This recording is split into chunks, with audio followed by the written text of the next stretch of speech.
మాత్రాన క్షేత్రస్థాయిలో ఓటర్ల మద్దతు ఇస్తారని చెప్పలేం కదా.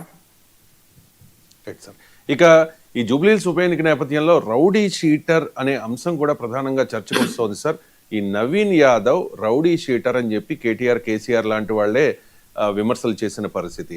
అండ్ ఈ నవీన్ యాదవ్ తండ్రి చిన్న శ్రీశైలం యాదవ్ మీద రౌడీ షీట్ ఉంది కాబట్టి ఆయన రీసెంట్గా బైండ్ ఓవర్ కూడా చేసిన పరిస్థితి సార్. రౌడీ షీటర్తో అంటే ఈ ఎన్నికల ప్రచారంలో చిన్న శ్రీశైలం యాదవ్ కూడా పాల్గొన్నారు కాబట్టి ఈ రౌడీ షీటర్తో ప్రచారం చేస్తూ ఉన్నారు అనేసి బీఆర్ఎస్ నాయకులు కూడా ఆరోపిస్తూ ఉన్నారు. ఈ రౌడీ షీట్ అనే అంశం ఈ ఎన్నికల్లో ఎంతవరకు ప్రభావం చూపించే అవకాశం ఉంది సార్? అంటే రౌడీ షీటర్లు రాజకీయాల్లో ఏ పార్టీలో లేరు చెప్పండి.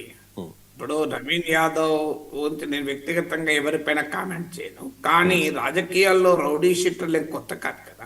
ఇప్పుడు ఏ రాజకీయ పార్టీ చెప్పగలుగుతుంది మా పార్టీలో రౌడీ షీటర్లు ఉండరని, రౌడీ షీటర్లను చేర్చుకోమని?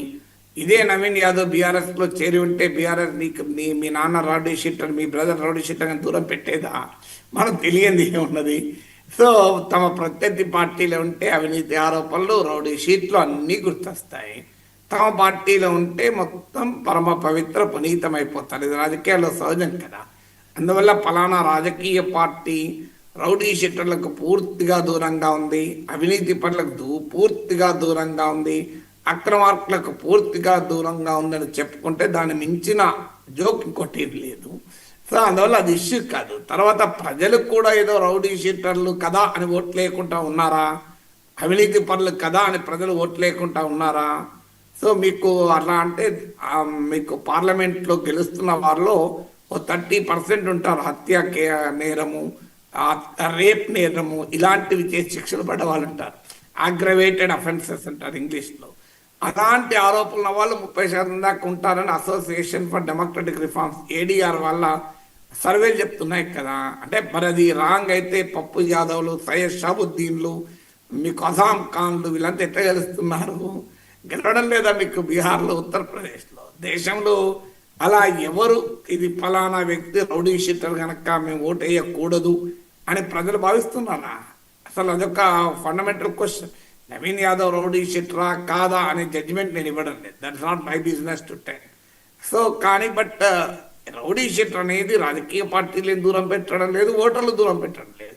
అందులో నాకున్న అండర్స్టాండింగ్ ప్రకారం అయితే నవీన్ యాదవ్ క్షేత్రస్థాయిలో బస్తీల్లో పేద వర్గాల్లో కాస్త ఇన్ఫ్లుయెన్స్ కూడా ఉన్న అభ్యర్థి. నవీన్ యాదవ్ గనుకనే ఆ మేరకు కాంగ్రెస్ పార్టీకి బెటర్ చాయిస్ అవుతారని కూడా వార్తలు వస్తున్నాయి. అంతే మన వీక్ క్యాండిడేటు బీఆర్ఎస్ చెప్పినట్లు రౌడీ షీటర్ అనే ఇమేజ్ ఉంది, దాని ప్రచారంలో పెట్టాం కనుక. కానీ అది కొంత అప్పర్ క్లాస్ ఓటర్స్లో, అప్పర్ కాస్ట్ ఓటర్స్లో, ఎలీట్ ఓటర్స్లో, గేటెడ్ కమ్యూనిటీస్లో, విల్లాస్లో, హై అండ్ అపార్ట్మెంట్లో ఉండే వారిపైన కాస్త ప్రభావం చూపచ్చేమో. కానీ అది ఆ ఓటేమి కాంగ్రెస్ పార్టీ వెనకాల పూర్తిగా ర్యాలీ అయ్యేం లేదు కదా. సో ఆ ఓటంతా కాంగ్రెస్ పార్టీ ఓటర్లు అప్పర్ కాస్ట్, అప్పర్ క్లాస్, అందువల్ల ఆ ఓటు పోతున్న భయం లేదు కదా. మాస్ ఓటర్స్లో ఈ ఇమేజ్ ఏమి పెద్ద సమస్య వస్తుందని అనుకోను. ఎందుకంటే కాంగ్రెస్ పార్టీ కూడా కౌంటర్ అటాక్ చేస్తుంది. నవీన్ యాదవ్ కార్యకర్తలకు అండగా ఉంటాడు, యాక్సెసిబుల్గా ఉంటాడు, ఓటర్లకు యాక్సెసిబుల్గా ఉంటారు. కానీ బీఆర్ఎస్ క్యాండిడేటే యాక్సెసిబుల్గా ఉండరు క్యాడర్కు, ఓటర్కు అని ఈ ప్రచారం కూడా మొదలుపెట్టారు. ఇక బీజేపీ అభ్యర్థి పైన అయితే స్థానికంగా వాళ్ళ పార్టీలోనే వ్యతిరేకత కూడా వ్యక్తమవుతుంది. అందువల్ల అయినా మన దేశంలో క్యాండిడేట్ బట్టి కన్నా పార్టీని బట్టి ఎక్కువ ఓటేస్తారు. మీరు ఈవెన్ సర్వేలో కూడా వ్యక్తమయ్యేది 60% ఎబో పార్టీని బట్టి ఓటేస్తారు. ఒక 30% 40% వరకు మాత్రమే అభ్యర్థిని చూస్తామని అంటారు.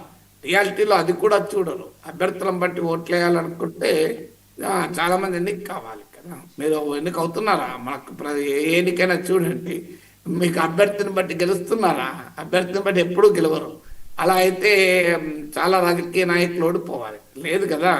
సో అందువల్ల మన దేశంలో రాజకీయాలు పార్టీలు శాసిస్తాయి, పొలిటికల్ ఇష్యూస్ శాసిస్తాయి. క్యాండిడేట్ అనే అంశము కాస్త పరిమితమైన ప్రభావమే పడుతుంది. అందులో క్యాండిడేట్ పైన చేసి ఈ రకమైన ఆరోపణలు నేటి నేరమైన రాజకీయాల్లో పెద్ద నెగిటివ్ అంశం అని నేను అనుకోను. సార్, ఇక బీఆర్ఎస్ ప్రచార